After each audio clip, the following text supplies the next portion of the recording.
How to build unbreakable self-discipline, the iron will in a world of dissipation. Welcome, aspiring titan, to the crucible of self-mastery, the forging of unbreakable self-discipline. In an age of instant gratification, where every fleeting desire is catered to, every impulse indulged, and every discomfort assuaged, the very notion of discipline has become an anachronism, a relic of a harsher, more demanding past. Yet beneath the soft tyranny of comfort and the seductive whispers of ease are profound truth whispers. True freedom is not the absence of constraint, but the mastery of oneself. This is not merely a treatise on productivity hacks or willpower techniques. This is a descent into the psychological abyss, an unflinching examination of the forces, both internal and external, that conspire to fragment your will, erode your resolve, and ultimately diminish your capacity for sustained effort. For in a world designed for your dissipation, the ability to build unbreakable self-discipline has become an act of profound rebellion, a silent assertion against the very currents that seek to enslave your will. In a society that equates ease with progress and comfort with happiness, the deliberate cultivation of self-discipline is often misconstrued as masochism, as an unnecessary burden, as a denial of life's simple pleasures. Yet beneath the polished veneer of convenience and the relentless pressure to avoid all discomfort, a deeper truth whispers. True strength often resides not in what is indulged, but in what is withheld. Not in the path of least resistance, but in the arduous ascent. Not in the fleeting pleasure, but in the enduring triumph of a disciplined will. The mind, once a forge for character, has become a playground for impulses, its inner landscape perpetually exposed to the relentless intrusion of external stimuli. To reclaim unbreakable self-discipline is to reclaim the sanctity of one's inner world, to guard the gates of one's will against the relentless assault of temptation. Carl Jung, the cartographer of the soul, understood the profound significance of inner order. He knew that true psychological integration, what he termed individuation, demanded a rigorous engagement with the shadow, the disowned, repressed aspects of ourselves that lurk in the dark corners of our psyche. When the will is fragmented, when its unconscious complexes pull it in myriad directions, sustained discipline becomes impossible. The scattered will is often a reflection of a scattered soul, a psyche at war with itself, its energies dissipated by unresolved conflicts and unacknowledged truths. To build unbreakable self-discipline, Jung would argue, is not to suppress these shadows, but to integrate them, to bring the light of consciousness to their hidden depths, thereby transforming them from adversaries into allies. It is a process of becoming whole, not merely compliant. Friedrich Nietzsche, the philosopher of the hammer, would scoff at the weakness inherent in a will that cannot impose its own law, that feels compelled to yield to every impulse. For him, the capacity for self-mastery, for the relentless pursuit of a singular vision, was the very essence of the will to power. A will that cannot discipline itself, that is perpetually driven by external forces or internal whims, is a will enslaved, a will that has failed to assert its own dominion. To build unbreakable self-discipline in the Nietzschean sense is to reclaim one's will, to assert dominance over the internal and external forces that seek to dilute one's power and prevent true self-actualization. It is an act of profound self-overcoming, a defiant assertion against the herd's incessant clamor for ease. Arthur Schopenhauer, the melancholic sage, would remind us of the mind's fundamental subservience to the will, a blind, irrational, and insatiable force that drives all existence. For Schopenhauer, the ceaseless pursuit of pleasure, the incessant yielding to impulse, is but another manifestation of this relentless striving, a restless pursuit of novelty designed to momentarily alleviate the inherent suffering of existence. The mind, in its perpetual craving, seeks to fill every void, to articulate every thought, never truly satisfied, never truly at peace. To build unbreakable self-discipline, then, would be to somehow transcend this relentless will, to find moments of respite from its insatiable demands, perhaps through aesthetic contemplation or ascetic detachment. It is a pessimistic, yet profoundly insightful, view that challenges the very notion of conscious control over our impulses. Jean-Paul Sartre, the existentialist, would confront us with the crushing weight of our own freedom. The incessant yielding to impulse, the inability to commit to a course of action, is often a form of bad faith, a flight from the terrifying responsibility of authentic choice. By constantly indulging our desires, we attempt to define ourselves, to solidify our essence, to escape the anguish of our own groundlessness. Discipline, in the Sartrean sense, is an act of courageous commitment, a deliberate choice to engage with the world and ourselves, to forge our essence through conscious action rather than dissolving into the comfortable oblivion of endless self-indulgence. It is a recognition that true meaning often resides in the arduous effort, in the profound responsibility of our own being. Fyodor Dostoevsky, the explorer of the human soul's darkest recesses, would reveal the struggle for self-discipline as a profound moral battle, a wrestling with the conflicting impulses of good and evil, reason and passion. His characters, tormented by their own desires, driven by their passions, and haunted by their moral dilemmas, embody the profound internal struggle that defines the human condition. To build unbreakable self-discipline, Dostoevsky might suggest, is not to impose a rigid order, but to navigate its inherent contradictions, with compassion, humility, and a profound understanding of the human capacity for both depravity and redemption. It is a journey into the depths of one's own soul, where true strength is forged in the crucible of inner conflict. Aldous Huxley, in his dystopian visions, warned of a future where the mind is not merely compelled to indulge, but actively conditioned to prefer superficiality over depth, pleasure over truth. In Brave New World, happiness is engineered through soma and conditioning, effectively neutering the mind's capacity for critical thought, deep emotion, and genuine freedom. The incessant pursuit of comfort, the trivial distractions, the constant self-indulgence, these are all mechanisms of control designed to prevent the emergence of critical thought and the dangerous stirrings of individual consciousness. His work serves as a chilling reminder that the erosion of self-discipline is not merely a personal failing but a societal design, a subtle form of tyranny that keeps the masses docile, consuming, and perpetually unthinking. Finally, Gabor Mate, with his incisive work on trauma and addiction, would highlight how the inability to self-regulate often stems from unaddressed pain, a desperate attempt to escape the discomfort of the present moment. The mind, having learned that certain internal states are unbearable, seeks constant external stimulation, including compulsive indulgence, as a means of self-soothing, a compulsive flight from the self. The lack of discipline, the yielding to every impulse, these are often symptoms of a deeper wound, a profound disconnection from the authentic self. To build unbreakable self-discipline, in Mate's view, is to embark on a journey of healing, to gently turn towards the discomfort, to cultivate self-compassion, and to reconnect with the inner wisdom that lies beneath the layers of trauma and addiction. This script will delve into the multifaceted nature of self-discipline, exploring its psychological, philosophical, and societal roots.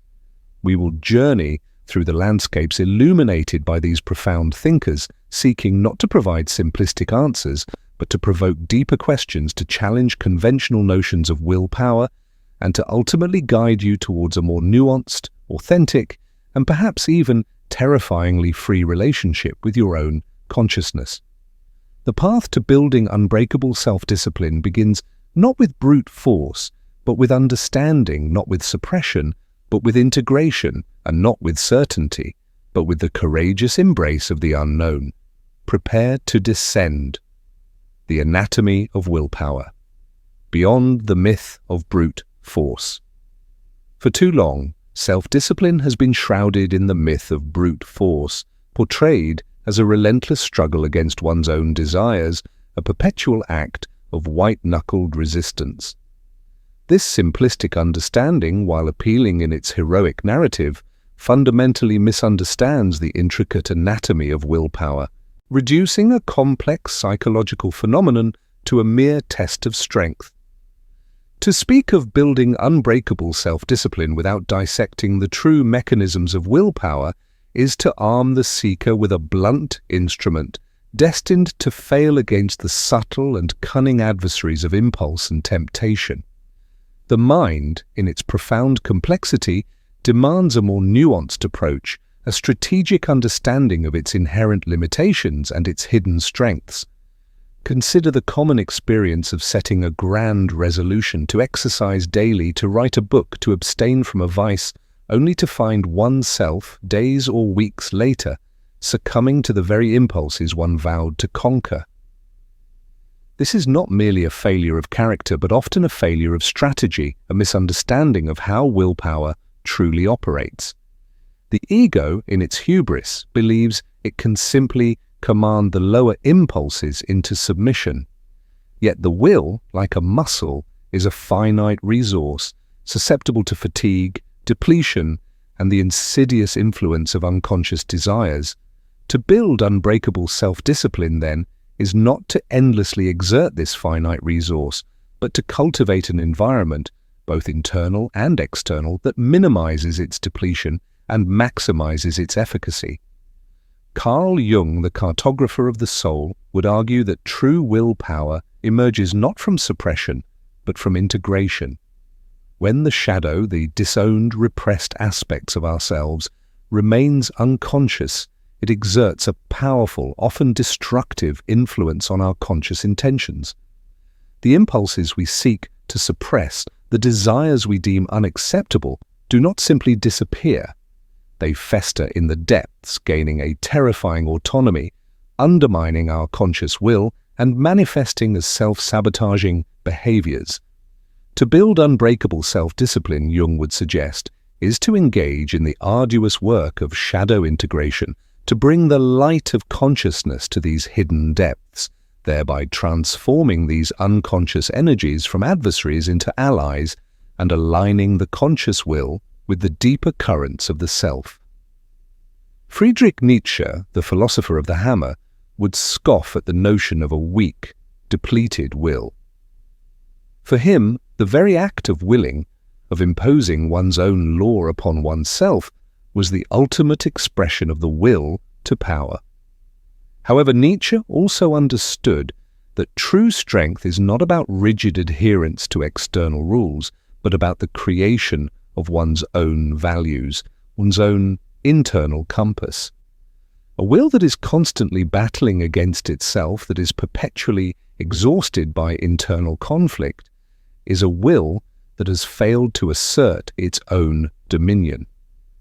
To build unbreakable self-discipline in the Nietzschean sense is to cultivate a will so strong, so aligned with one's deepest values, that it transcends the need for constant struggle, becoming a natural expression of one's inherent power. Arthur Schopenhauer, the melancholic sage, would remind us of the mind's fundamental subservience to the will, a blind, irrational, and insatiable force that drives all existence.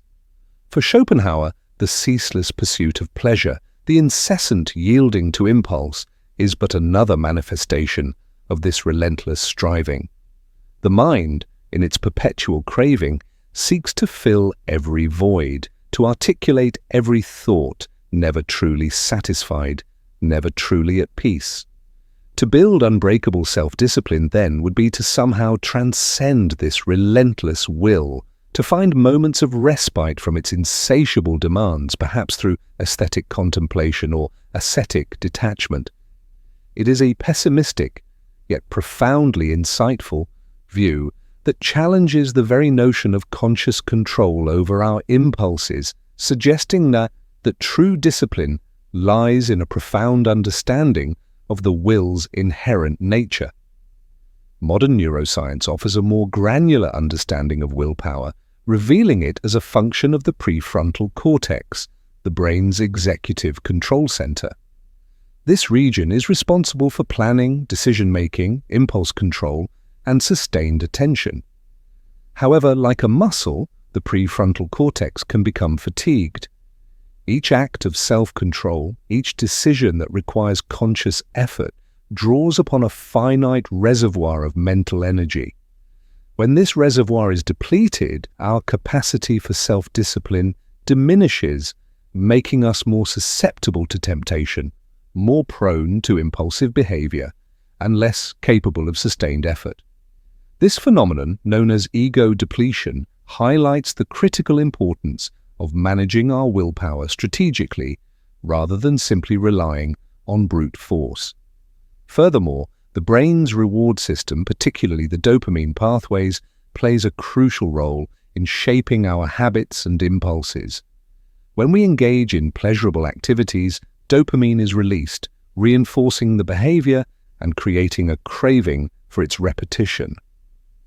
Many of the temptations that undermine our discipline, sugar, social media, endless entertainment, are meticulously engineered to hijack these reward pathways, creating powerful, often unconscious, drives that can overwhelm conscious intention.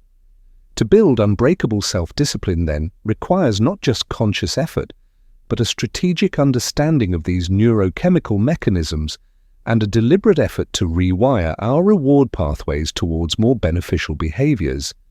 So, how does one build this unbreakable self-discipline, moving beyond the myth of brute force to a more nuanced and effective approach?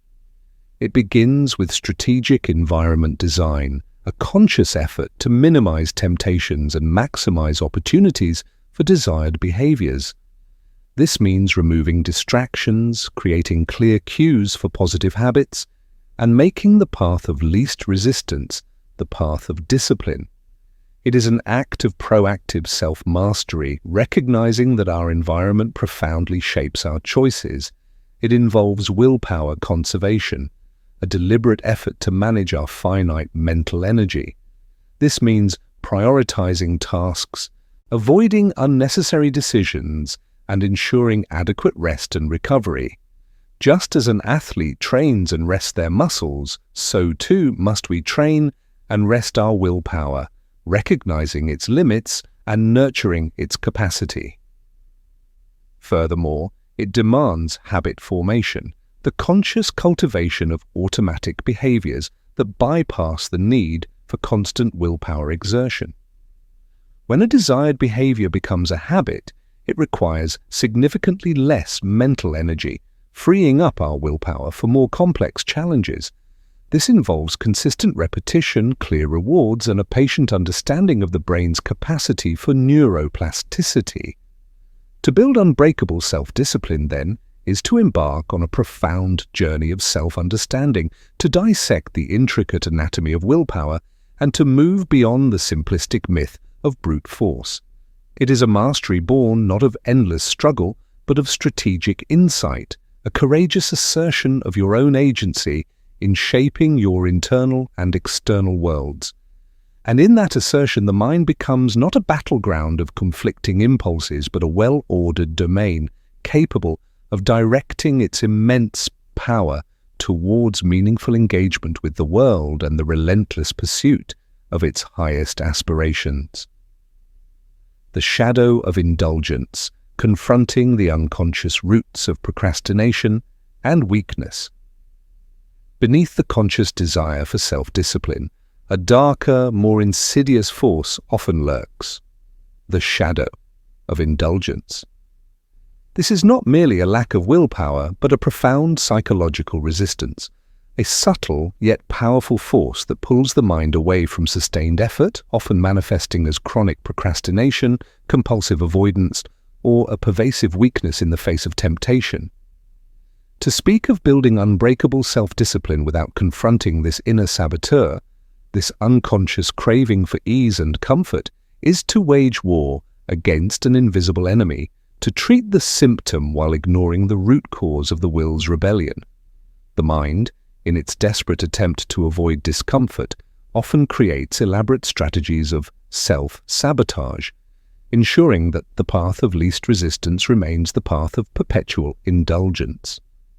Carl Jung, the cartographer of the soul, understood that the shadow comprises all the aspects of ourselves that the conscious ego has rejected, disowned, or deemed unacceptable. It holds our unexpressed rage, our unacknowledged fears, our hidden insecurities, and our repressed desires. When these aspects remain unconscious, they do not simply disappear. They fester in the depths, gaining a terrifying autonomy, undermining our conscious will and manifesting as self-sabotaging behaviors. The shadow of indulgence in this context is often the shadow's cunning way of asserting its presence, of diverting our conscious intentions, and of keeping us from engaging in activities that might expose its hidden contents or demand uncomfortable growth. Consider the act of chronic procrastination. It is not merely laziness, but often a complex psychological dance between the conscious desire to achieve and the unconscious fear of failure, of success, or of the very effort required. The mind, in its attempt to protect itself from perceived threats, e.g., the pain of effort, the risk of judgment, the anxiety of responsibility, creates elaborate distractions, pulling our attention away from the task at hand. This is the shadow operating in disguise, subtly undermining our conscious will, ensuring that we remain in a state of comfortable, albeit unproductive, inertia. The deeper truth is that the indulgence often serves a hidden purpose, a psychological payoff that outweighs the conscious desire for discipline.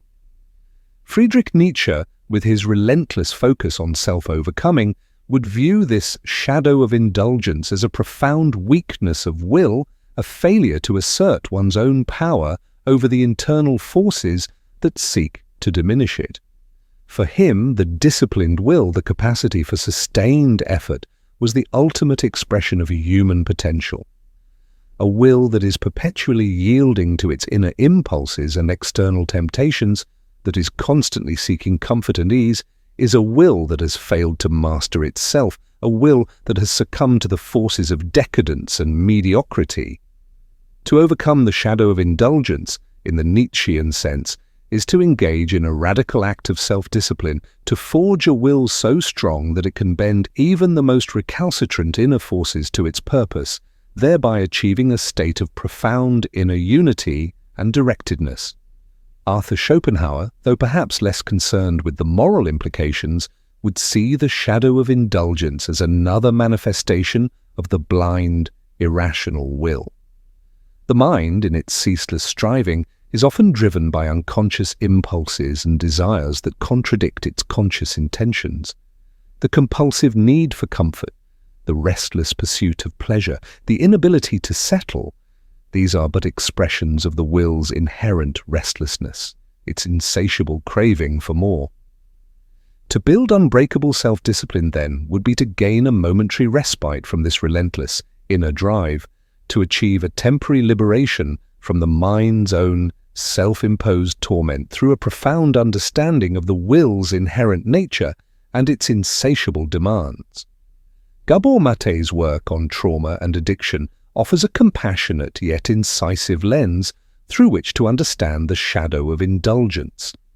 He argues that many of our self-defeating behaviors, including chronic procrastination and compulsive indulgence, are often desperate attempts to cope with unaddressed pain, to escape the discomfort of certain internal states.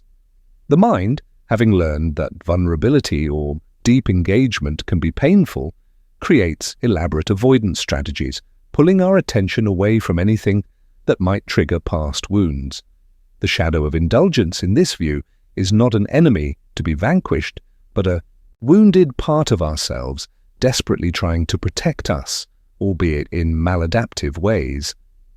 To build unbreakable self-discipline, in Mate's view, is to embark on a journey of healing, to gently turn towards the discomfort, to cultivate self-compassion, and to reconnect with the authentic self that lies beneath the layers of trauma and addiction, thereby achieving a state of inner coherence and directedness.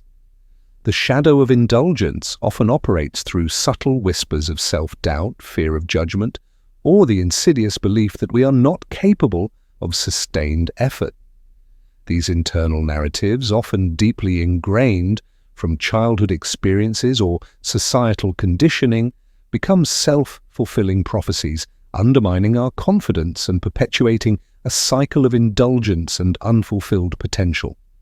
The mind, in its loyalty to these established stories, will actively seek out evidence to confirm them and subtly filter out anything that contradicts them.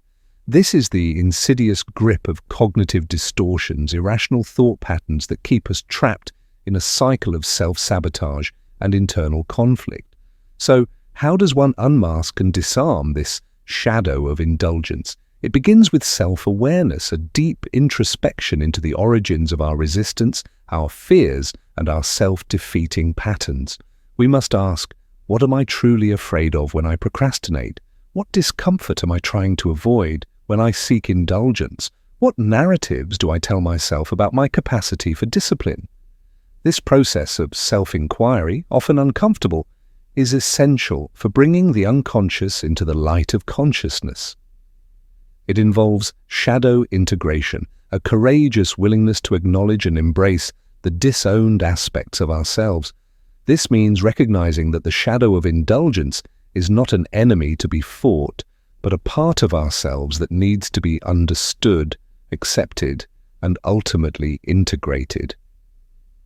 By bringing compassion to these wounded parts, by listening to their underlying fears and needs, we can begin to transform their destructive energy into a source of insight and strength, thereby achieving a state of inner unity and directedness. Furthermore, it demands conscious choice and radical self-discipline. Once the unconscious motivations are brought to light, we gain the power to choose a different path. This means setting clear intentions, creating an environment conducive to discipline, and committing to sustained effort, even in the face of discomfort. It means challenging the self-defeating narratives, replacing them with empowering beliefs, and cultivating a robust sense of self-efficacy. It is a continuous process of asserting our conscious will over the unconscious impulses that seek to derail us. To build unbreakable self-discipline, then, is to embark on a profound journey of inner transformation, to confront the shadows that lurk within, and to disarm the shadow of indulgence that seeks to undermine your potential. It is a mastery, born not of brute force, but of deep self-understanding, compassionate integration, and unwavering commitment to your own growth. And in that process, the mind becomes not a battleground of conflicting impulses, but a unified force, capable of directing its immense power towards meaningful engagement with the world and the relentless pursuit of its highest aspirations. The existential burden of freedom. Discipline as an act of self-creation. In the vast, indifferent expanse of existence, the human mind finds itself burdened by a terrifying gift, the absolute freedom of choice. This freedom, while the very essence of our humanity, is also a profound source of anguish, a silent scream in the chambers of consciousness that often manifests as the inability to commit, the yielding to every fleeting impulse, the perpetual deferral of arduous effort. For when faced with an infinite array of possibilities, when confronted with the terrifying responsibility of forging one's own meaning in a world devoid of inherent purpose, the mind recoils, seeking refuge in the comfortable oblivion of endless indulgence. To speak of building unbreakable self-discipline without confronting this existential weight is to treat a superficial symptom while ignoring the profound philosophical dilemma that lies at the heart of our fragmented will. Jean-Paul Sartre, the architect of existentialism, declared that we are condemned to be free. This is not a liberation, but a heavy sentence. For Sartre, there is no preordained human nature, no divine blueprint, no inherent meaning to existence. We are born into the world as nothing, and it is through our choices, our actions, and our commitments that we create our own essence.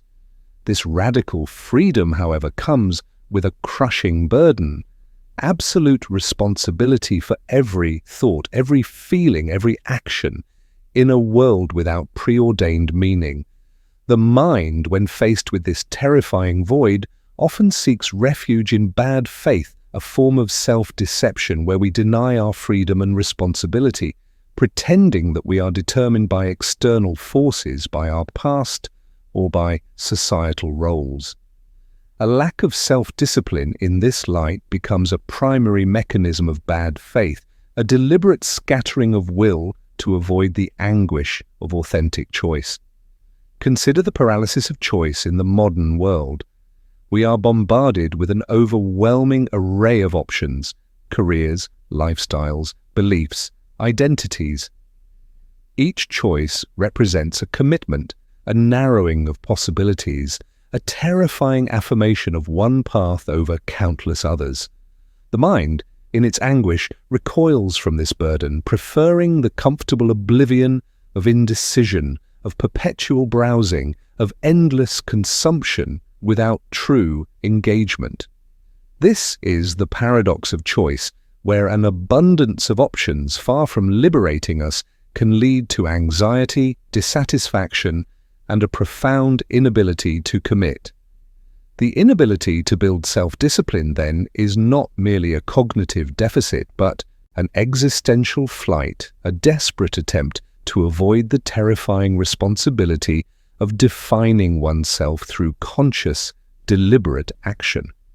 Friedrich Nietzsche, with his unflinching gaze into the abyss of human freedom, would recognize this existential paralysis. His concept of the will to power is not merely a drive for domination, but a profound urge to impose meaning, to give form to the formless, to create values in a universe devoid of inherent purpose.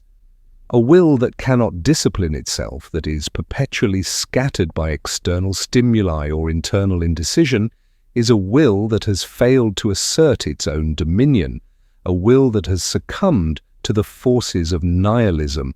To build unbreakable self-discipline in the Nietzschean sense is to reclaim one's will, to courageously choose one's own path, and to forge meaning in the face of an indifferent cosmos. It is a radical act of self-authorship, a defiant affirmation of life in the face of its inherent meaninglessness. Arthur Schopenhauer, though perhaps less concerned with the moral implications, would see the burden of discipline as another manifestation of the blind, irrational will.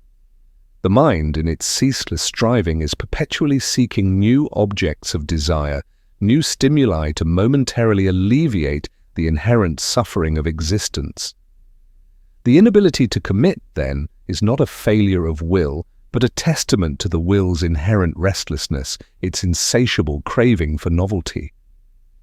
To build unbreakable self-discipline in this bleak yet profound view would be to gain a momentary respite from this relentless inner drive, to achieve a temporary liberation from the mind's own self-imposed torment through a profound understanding of the will's inherent nature and its insatiable demands. This existential anguish, often operating beneath the surface of conscious awareness, fuels much of our lack of discipline. We seek constant external stimulation to avoid the terrifying silence where the void whispers its truth. We immerse ourselves in trivialities, in endless entertainment, in the relentless pursuit of external validation, anything to avoid the profound questions of existence. Who am I? Why am I here? What is the meaning of it all? The undisciplined mind is often a mind in flight, a mind desperately trying to outrun its own shadow, its own groundlessness. So how does one confront this existential weight and build unbreakable self-discipline? It begins with radical acceptance of the inherent meaninglessness of the universe, acceptance of your absolute freedom, and acceptance of the terrifying responsibility that comes with it. This is not passive resignation, but an active embrace of reality, with all its imperfections and uncertainties. It means letting go of the need for external validation, for pre-written scripts, for a divine blueprint that would absolve you of the burden of choice. It involves conscious commitment, a deliberate act of choosing your values, your projects, your relationships, and dedicating your will to them. Discipline, in this light, is not merely a cognitive skill, but an ethical imperative, a profound act of self-definition. It means saying yes to some possibilities and, by extension, no to countless others, and embracing the anguish that comes with that necessary sacrifice. It is in the act of commitment that the will finds its anchor, its direction, its purpose. Furthermore, it demands courageous engagement with the present moment. The present is the only place where true choice and authentic action can occur. By cultivating mindfulness, by bringing non-judgmental awareness to your thoughts, emotions, and sensations, you create a space between stimulus and response, a space from which conscious choice can emerge. This is the antidote to the mind's flight from itself, a return to the here and now, where meaning is not found, but created. To build unbreakable self-discipline, then, is to become a conscious architect of your own meaning, a courageous creator in a universe that offers no pre-written script. It is to understand that the mind's deepest anguish is also its greatest opportunity. The opportunity to forge a life of profound purpose, to illuminate the darkness with the light of your own conscious choices. It is a mastery born not of finding answers, but of living the questions, not of escaping the void, but of dancing within its echoing chambers, and in that dance discovering the boundless capacity of the human spirit to create, to love, and to find meaning in the very act of being. The fragmented will, the mind as a battleground of conflicting desires. Beyond the external bombardments and the existential anxieties, the inability to build unbreakable self-discipline often stems from a deeper, more insidious internal conflict, the fragmented will. The human mind, far from being a unified, coherent entity, is a battleground of conflicting desires, competing impulses, and unintegrated parts, each vying for attention and control.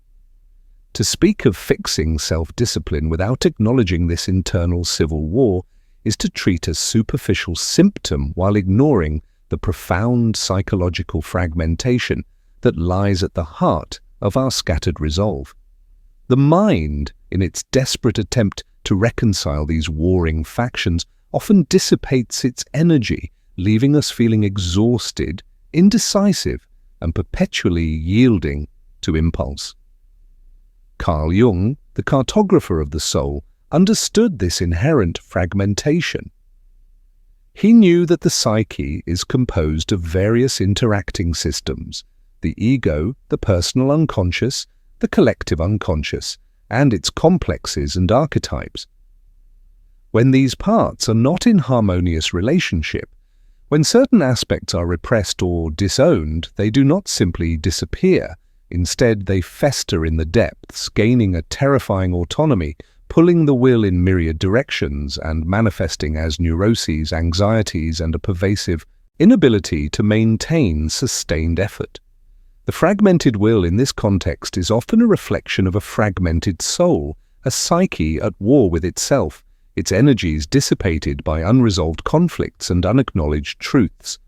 Consider the common experience of wanting to do one thing, e.g., work on an important project, while simultaneously feeling a powerful urge to do something else, e.g., check social media, indulge in a craving, procrastinate. This is not merely a lack of willpower, but a manifestation of conflicting desires of different parts of the self pulling in opposite directions. The mind, caught in this internal tug-of-war, becomes paralyzed, its energy dissipated by the very act of internal conflict. This is the inner saboteur, the shadow operating in disguise, subtly undermining our conscious will, ensuring that we remain in a state of comfortable, albeit unproductive, inertia. The deeper truth is that the indulgence often serves a hidden purpose, a psychological payoff that outweighs the conscious desire for discipline. Friedrich Nietzsche, with his relentless focus on self-overcoming, would view this internal fragmentation as a profound weakness of will, a failure to assert one's own power over the internal forces that seek to diminish it. For him, the disciplined will, the focused resolve, was the ultimate expression of human potential. The fragmented will, perpetually yielding to its inner impulses and external temptations, is a will that has failed to master itself, a will that has succumbed to the forces of decadence and mediocrity. To overcome this fragmentation in the Nietzschean sense is to engage in a radical act of self-discipline, to forge a will so strong that it can bend even the most recalcitrant inner forces to its purpose, thereby achieving a state of inner unity and directedness. Arthur Schopenhauer, though perhaps less concerned with the moral implications, would see this internal conflict as another manifestation of the blind, irrational will. The mind, in its ceaseless striving, is perpetually driven by unconscious impulses and desires that contradict its conscious intentions. The compulsive need for comfort, the restless pursuit of pleasure, the inability to settle, these are but expressions of the will's inherent restlessness, its insatiable craving for more. To build unbreakable self-discipline, then, would be to gain a momentary respite from this relentless inner drive, to achieve a temporary liberation from the mind's own self-imposed torment through a profound understanding of the will's inherent nature and its insatiable demands. Gabor Mate's work on trauma and addiction offers a compassionate yet incisive lens through which to understand the fragmented will. He argues that trauma, whether acute or chronic, can fragment the psyche, leaving behind unintegrated parts that continue to react as if the threat is still present. These fragmented parts can manifest as flashbacks, hypervigilance, emotional numbness, or self-destructive behaviors, including chronic procrastination and compulsive indulgence. The mind, having learned that vulnerability or deep engagement can be painful, creates elaborate avoidance strategies, pulling our attention away from anything that might trigger past wounds. The fragmented will, in this view, is not an enemy to be vanquished, but a wounded part of ourselves desperately trying to protect us, albeit in maladaptive ways.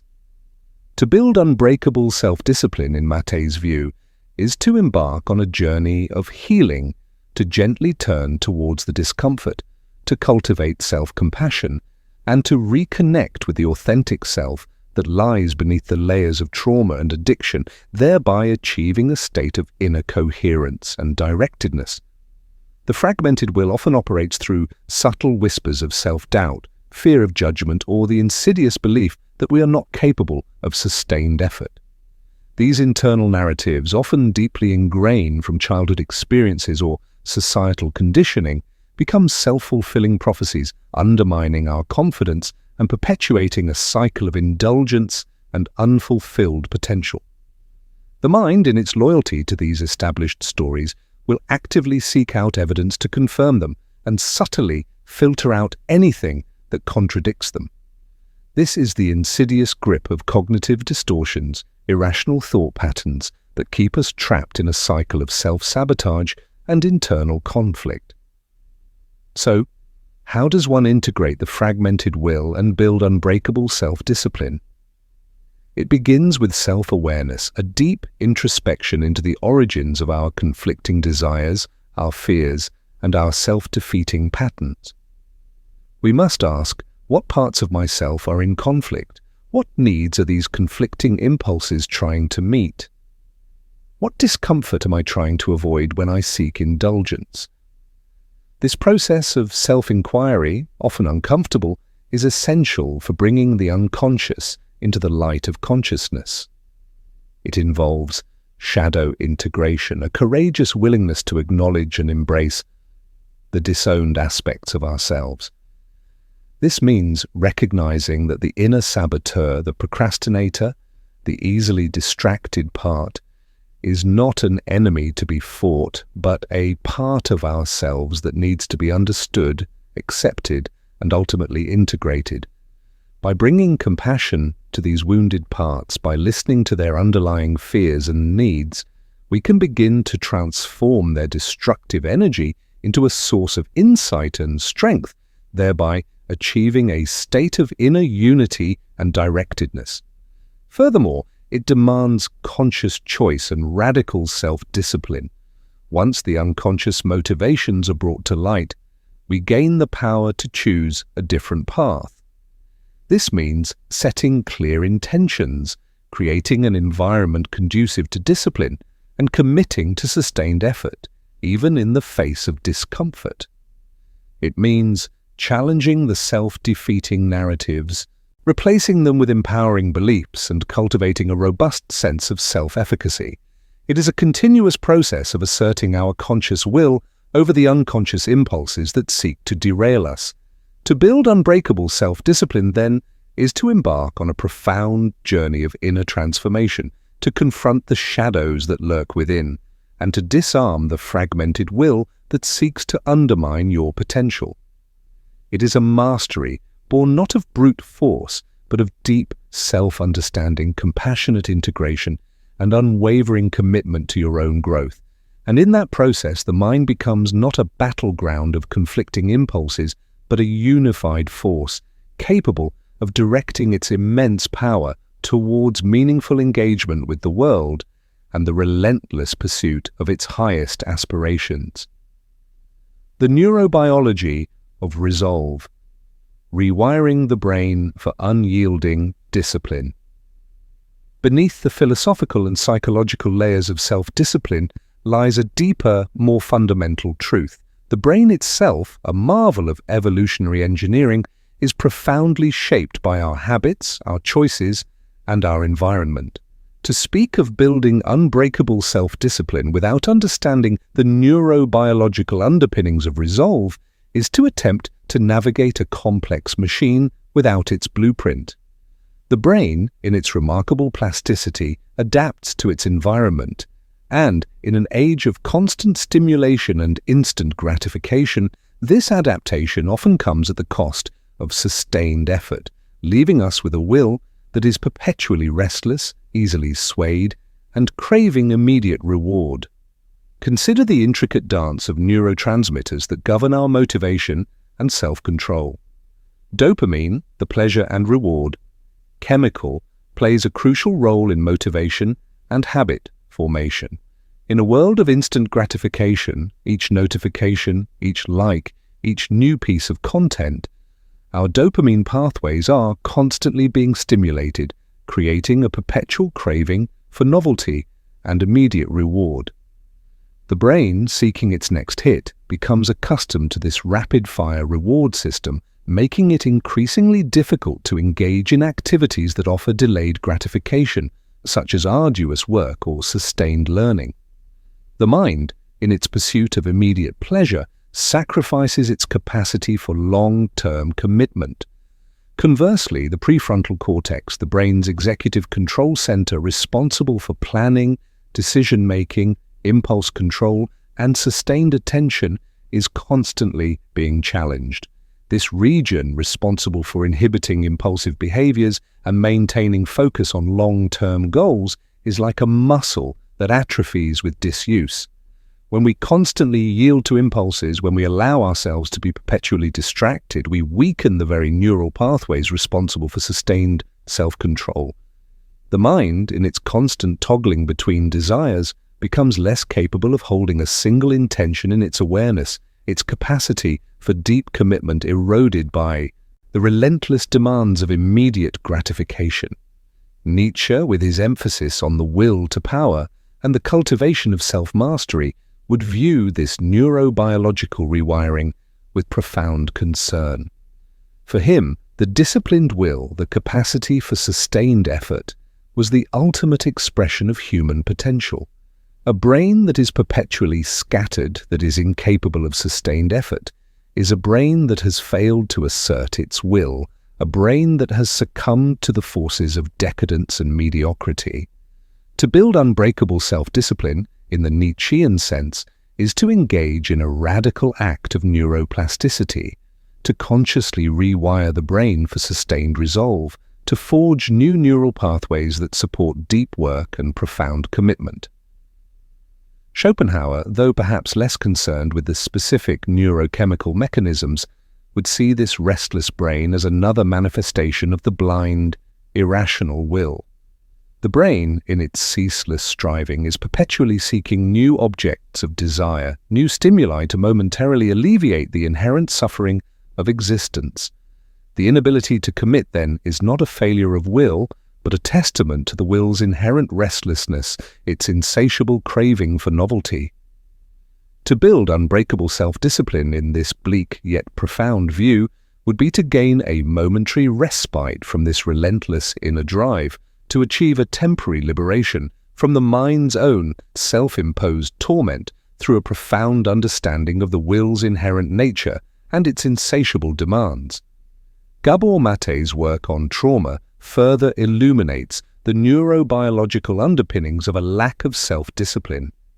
He argues that chronic stress and trauma can profoundly impact brain development, particularly in regions responsible for self-regulation and impulse control. The brain, having learned to be hypervigilant in a threatening environment, struggles to down-regulate its arousal system, leading to a state of perpetual restlessness and an inability to commit to long-term goals. The constant craving for external stimulation, the compulsive need for novelty, these are often desperate attempts to self-regulate a dysregulated nervous system, to escape the discomfort of an overactive amygdala. To build unbreakable self-discipline in Mate's view is to embark on a journey of neurobiological healing, to gently regulate the nervous system, to cultivate self-compassion, and to create a safe internal environment where the brain can finally find peace and sustained resolve.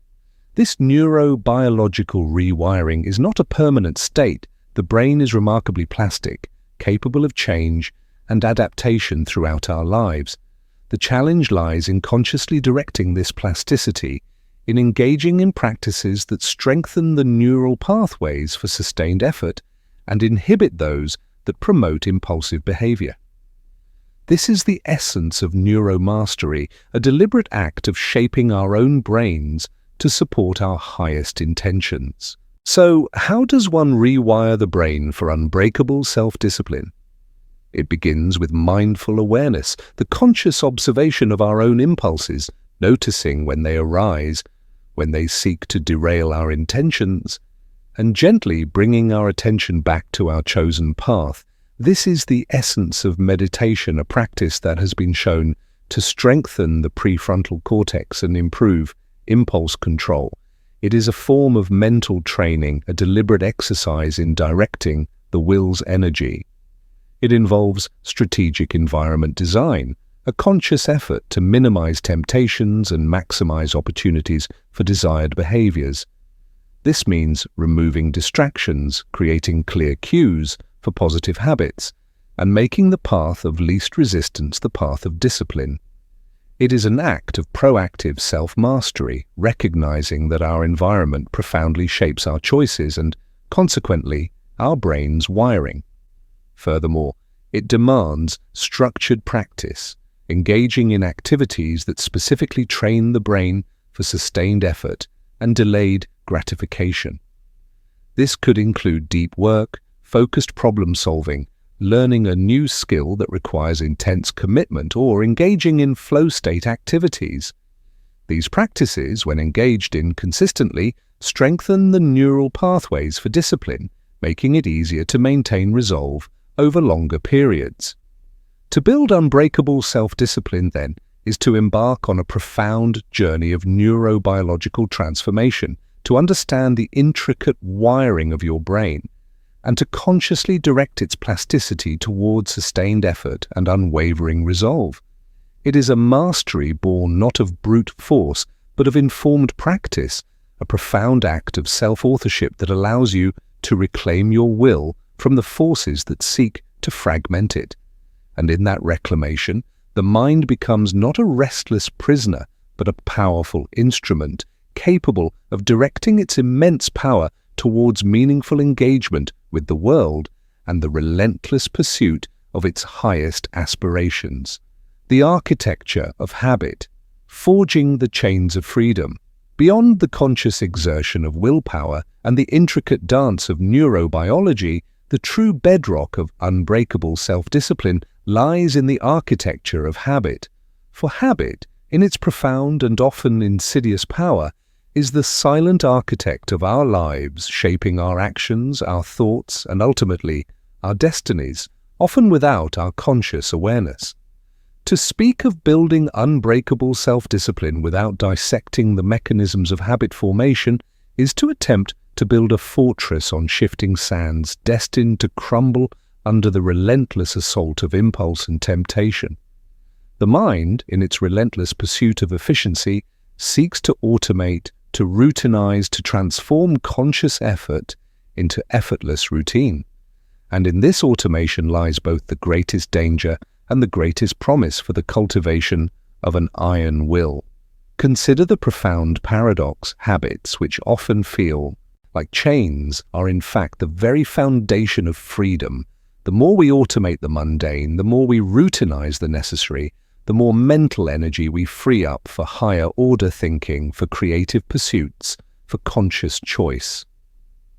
The disciplined individual is not one who constantly battles their impulses, but one whose impulses have been strategically re-engineered, whose desires have been subtly redirected, whose actions flow effortlessly from deeply ingrained patterns. This is the essence of true self-mastery. To transform the arduous into the automatic, to make the difficult easy through the relentless repetition of conscious choice. Carl Jung, the cartographer of the soul, understood that habits, particularly unconscious ones, are often manifestations of unintegrated complexes.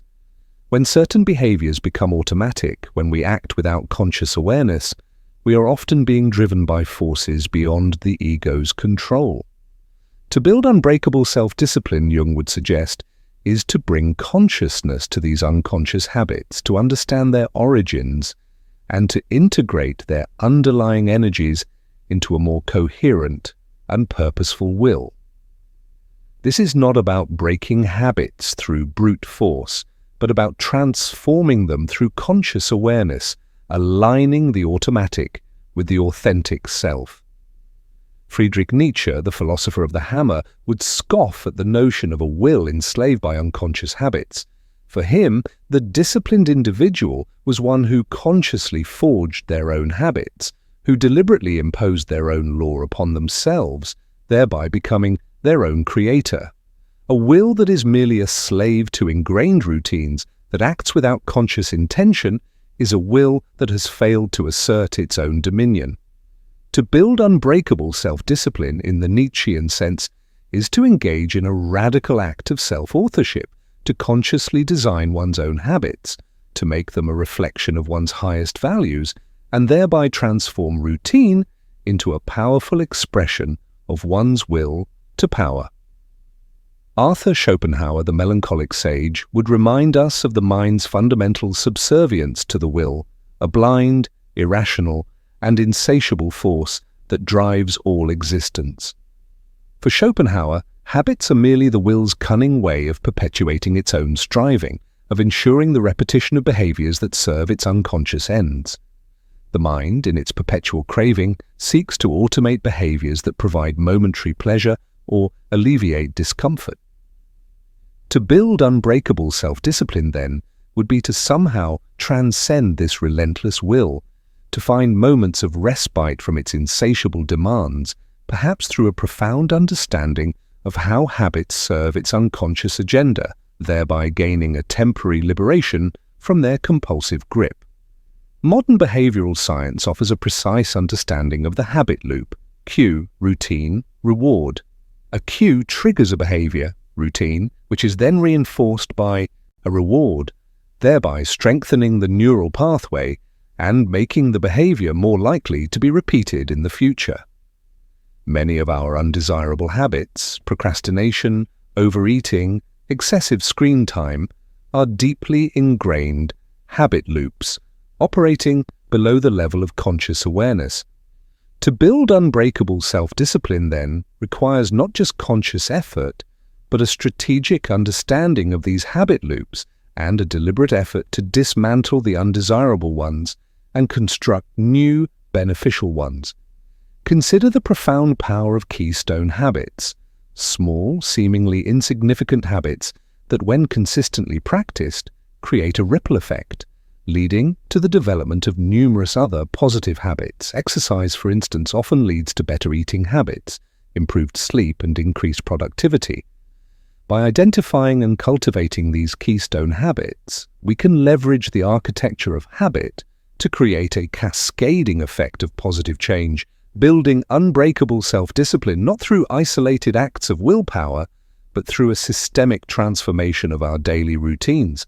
So, how does one forge the chains of freedom, building unbreakable self-discipline through the architecture of habit? It begins with conscious awareness of existing habits, a rigorous audit of your daily routines, identifying the cues, routines, and rewards that drive your current behaviors, both desirable and undesirable. This is the first step towards gaining control over the unconscious forces that shape your life. It involves strategic habit design, a deliberate effort to create new, beneficial habit loops. This means identifying clear cues, designing simple and achievable routines, and ensuring immediate and meaningful rewards. The key is to make the desired behavior as easy and as rewarding as possible, thereby minimizing the need for constant willpower exertion. Furthermore, it demands relentless repetition, the consistent practice of new habits, even when motivation wanes or discomfort arises. Neuroplasticity, the brain's ability to rewire itself, is driven by repetition. Each repetition strengthens the neural pathways for the new habit, gradually transforming conscious effort into effortless routine. This is the essence of true mastery, to make the difficult easy through the sheer force of consistent practice.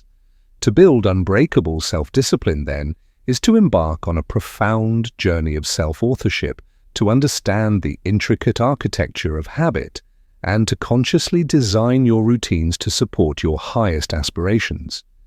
It is a mastery born not of endless struggle but of strategic insight, a profound act of self-creation that allows you to transform the arduous into the automatic, and to forge the chains of freedom that will bind you to your highest potential.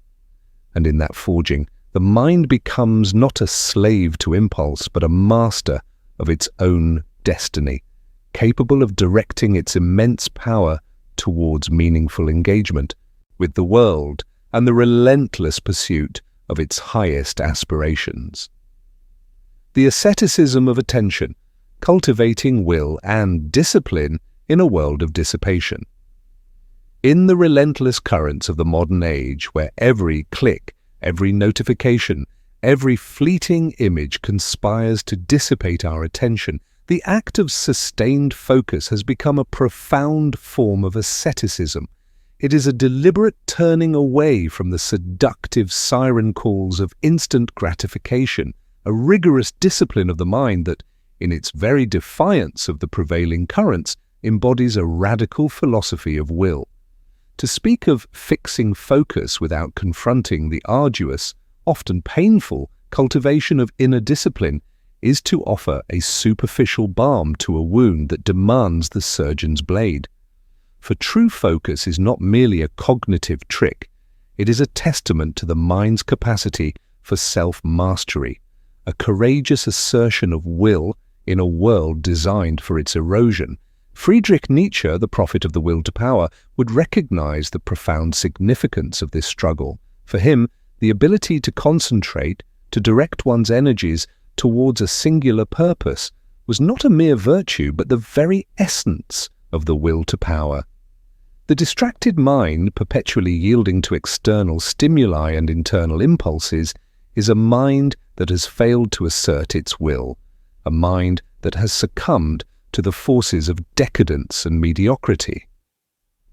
Nietzsche's concept of self-overcoming is inextricably linked to this cultivation of discipline.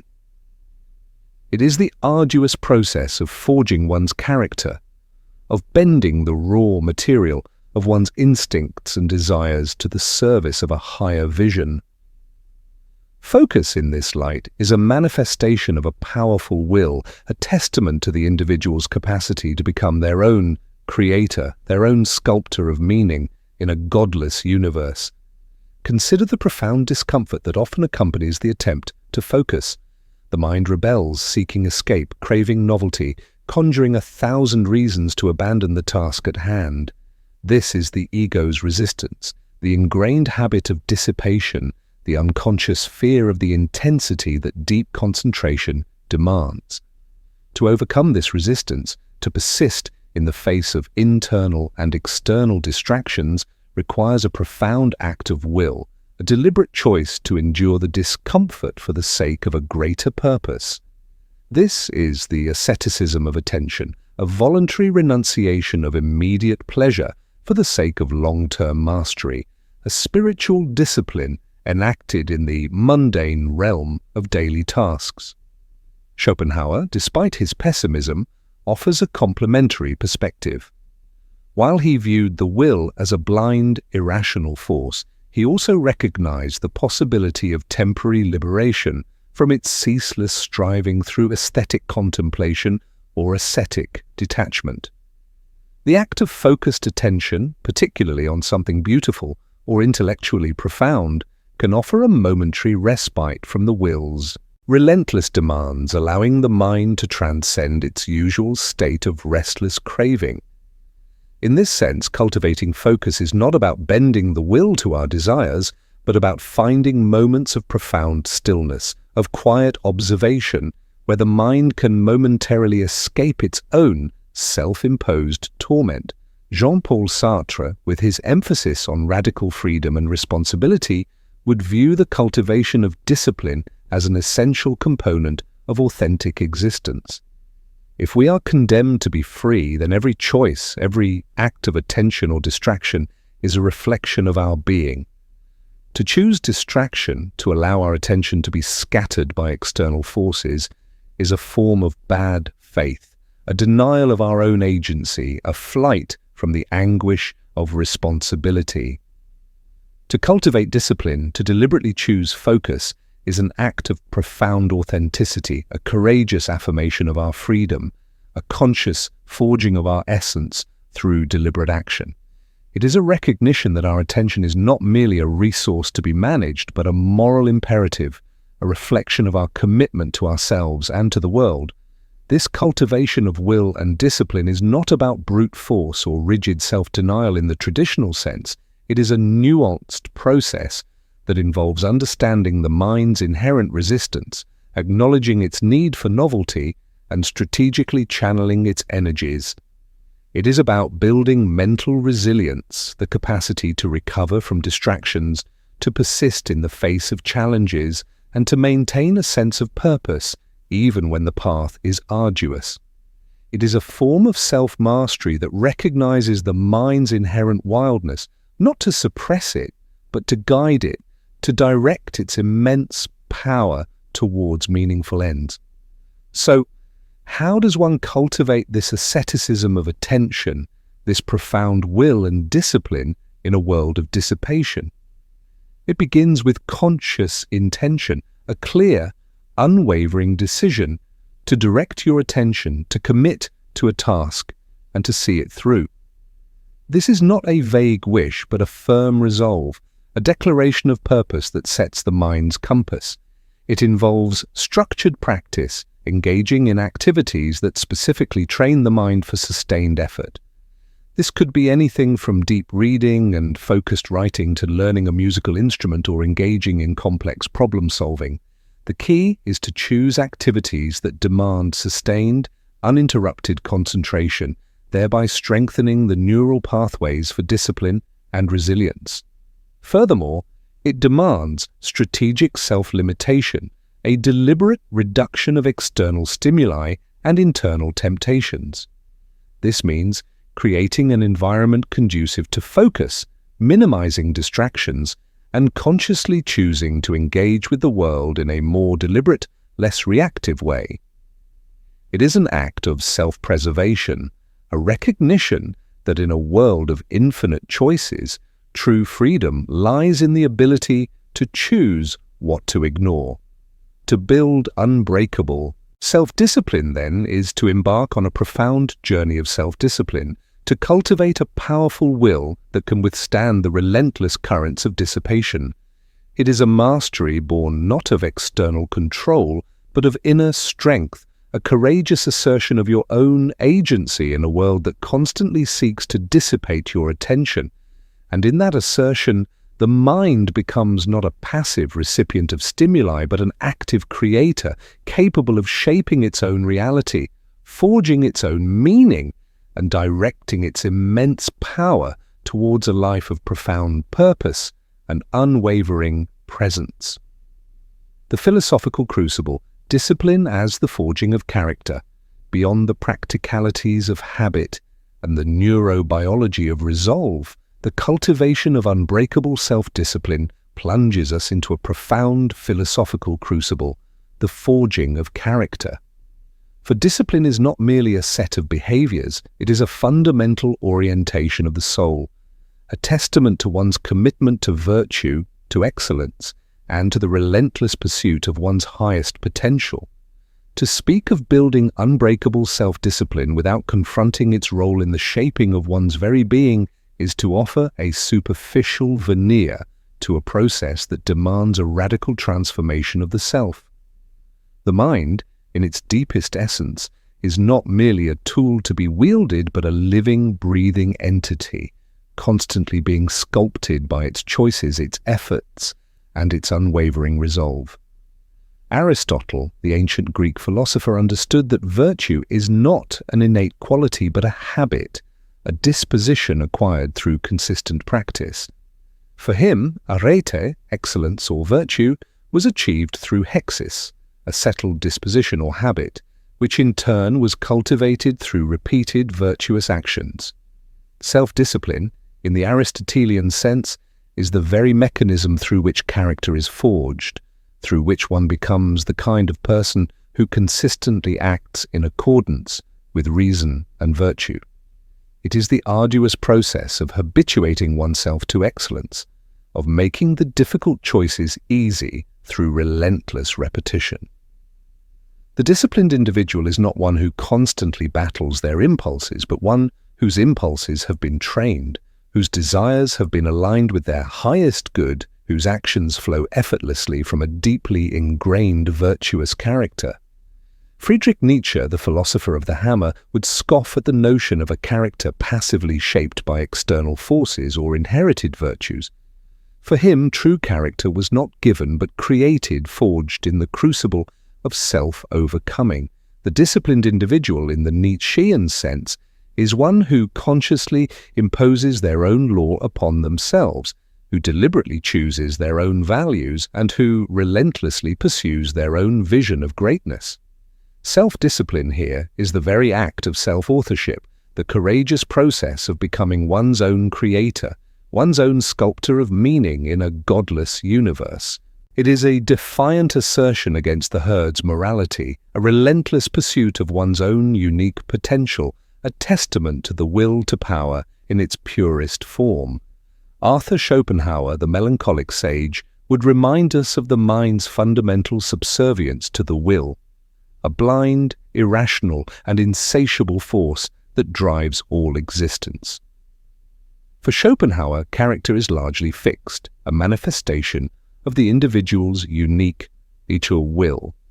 While he might not believe in radical self-transformation through conscious effort, his philosophy suggests that true discipline lies in a profound understanding of one's own inherent nature, in recognizing the limits of conscious control, and in finding moments of respite from the will's relentless striving. The disciplined individual in this bleak yet profound view is one who has achieved a temporary liberation from the mind's own self-imposed torment through a profound understanding of the will's inherent nature and its insatiable demands. Jean-Paul Sartre, the existentialist, would confront us with the crushing weight of our own freedom in the forging of character. For Sartre, there is no preordained character, no fixed essence. We are condemned to create ourselves through our choices.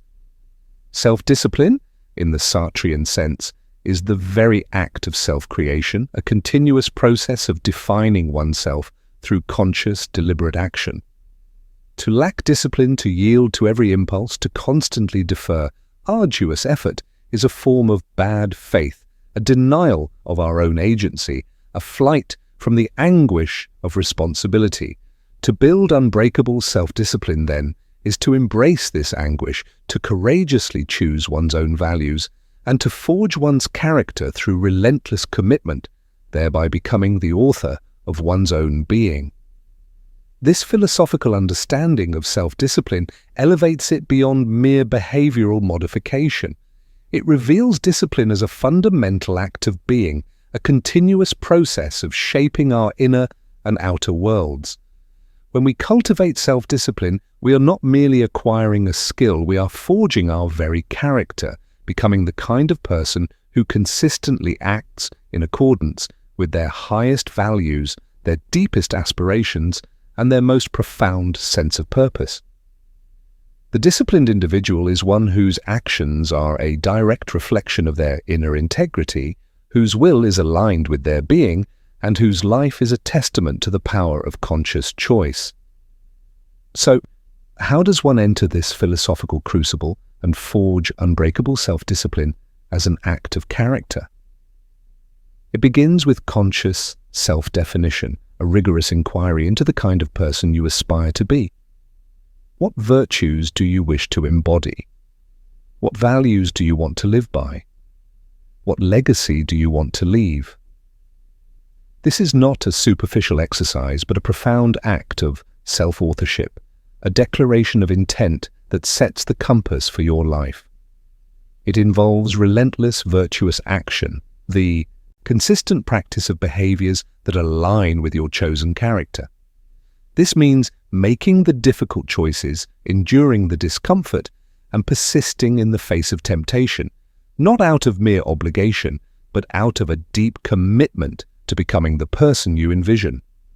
Each disciplined action is a brushstroke on the canvas of your character, a chisel stroke on the sculpture of your being. Furthermore, it demands unwavering self-reflection, a continuous process of examining your actions, your motivations, and your progress. Are you living in accordance with your values? Are you embodying the virtues you aspire to? Where are the gaps between your intentions and your actions? This is the work of constant refinement, of course, correction, of a relentless pursuit of congruence between who you are and who you wish to become. To build unbreakable self-discipline, then, is to embark on a profound philosophical journey, to understand discipline not merely as a cognitive skill, but as the very act of forging character. It is a mastery born not of external control, but of internal integrity, a courageous assertion of your own agency in shaping your very being. And in that assertion, the mind becomes not a passive recipient of external influences, but an active sculptor, constantly shaping the rich and complex masterpiece of a life lived with profound purpose, unwavering resolve, and authentic virtue. The unending ascent, discipline as the path to transcendent freedom. We began this descent into the labyrinth of self-discipline with the aspiration of building an unbreakable will, a quest often framed as a battle to be won, a fortress to be constructed. Yet, as we have journeyed through its psychological, neurobiological, and philosophical dimensions, a profound truth emerges. Self-discipline, in its deepest essence, is not merely a means to an end, but an end in itself, a continuous process of becoming, a path to transcendent freedom. For true freedom is not the absence of constraint, but the mastery of oneself, the liberation from the tyranny of impulse, and the relentless pursuit of one's highest potential. The disciplined mind, in its unwavering resolve, becomes a vessel for profound purpose, a conduit for creative expression, and a testament to the boundless capacity of the human spirit. Carl Jung's concept of individuation provides the overarching framework for this unending ascent. It is the lifelong process of becoming a whole, unique, and integrated individual, where the conscious and unconscious aspects of the psyche are brought into harmonious relationship. When the will is integrated, when conflicting impulses are reconciled, when the ego learns to serve the greater self, the mind naturally becomes more coherent, more directed, and more capable of sustained effort. Discipline in this light is a symptom of inner harmony, a reflection of a psyche that is no longer at war with itself, its energies no longer dissipated by internal conflict, allowing it to ascend towards its highest potential. Friedrich Nietzsche, with his call to self-overcoming, would see the cultivation of unbreakable self-discipline as an essential component of becoming the Übermensch, the individual who transcends conventional morality and creates their own values. This is not a passive state, but an active, continuous process of asserting one's will, of forging one's character, and of directing one's energies towards a singular vision. The disciplined will, in the Nietzschean sense, is a will that has mastered itself, not through suppression, but through a powerful act of self-creation, a relentless pursuit of its own highest potential. It is a will that has learned to harness its internal chaos and channel it into creative expression, thereby achieving a state of profound inner unity and directedness. Arthur Schopenhauer, though perhaps less concerned with the practicalities of discipline, offers a profound insight. True peace, true liberation from the will's relentless striving, comes from a momentary cessation of desire, a profound understanding of the mind's fundamental subservience to a deeper, irrational force. While he might not advocate for active discipline in the conventional sense, his philosophy suggests that a mind at peace, a mind that has found respite from its own insatiable cravings, would naturally be more capable of sustained contemplation and purposeful action. The path to transcendent freedom in this view involves a profound understanding of the will's inherent restlessness and a compassionate detachment from its endless cycle of craving and indulgence. Jean-Paul Sartre, with his emphasis on radical freedom and responsibility, would view this unending ascent of discipline as the profound act of self-creation. If we are condemned to be free, then the continuous act of choosing discipline, of forging our will through conscious effort, is the very essence of our being. It is in this relentless pursuit of self-mastery that we define ourselves, that we create our own essence, and that we assert our absolute freedom in a world without preordained meaning. The disciplined life, in the Sartrean sense, is a life lived authentically, a courageous affirmation of one's own agency in the face of the existential void. This unending ascent of self-discipline is not an escape from the world, but a deeper engagement with it. It is the discipline of the artist who relentlessly hones their craft to express a profound vision. It is the discipline of the philosopher who tirelessly pursues truth through rigorous thought. It is the discipline of the individual who, through unwavering commitment, transforms their potential into reality, their aspirations into achievements, and their dreams into a lived experience. The disciplined life is a life lived with purpose, with intention, and with a profound sense of inner freedom. So what does it mean, in the end, to truly build unbreakable self-discipline? It means to cultivate a profound and non-judgmental awareness of your own impulses, your own desires, and your own patterns of resistance. It means to understand its mechanisms, its defenses, its illusions, and its profound capacity for both creation and self-sabotage. It means to integrate its disowned parts, to heal its unhealed wounds, and to reconcile its inherent contradictions. It means to liberate it from the tyranny of external influences, from the digital prison, and from the relentless grip of immediate gratification. But most importantly, it means to surrender. To surrender not to external forces, but to the deeper wisdom of the self, to the innate drive towards wholeness that resides within you. It is a surrender to the flow of life, to the rhythms of change, to the inevitability of suffering and effort. It is a surrender to the wild, untamed nature of your own consciousness, allowing it to unfold in its own mysterious way rather than attempting to force it into a preconceived mold. In this surrender, the will finds its deepest freedom, its most profound peace, and its most authentic expression. It becomes not a tool to be wielded, but a sacred space to be honored, a living temple where the dance of consciousness unfolds in all its messy, glorious, and terrifying beauty. The journey of building unbreakable self-discipline is not about becoming perfect, but about becoming whole.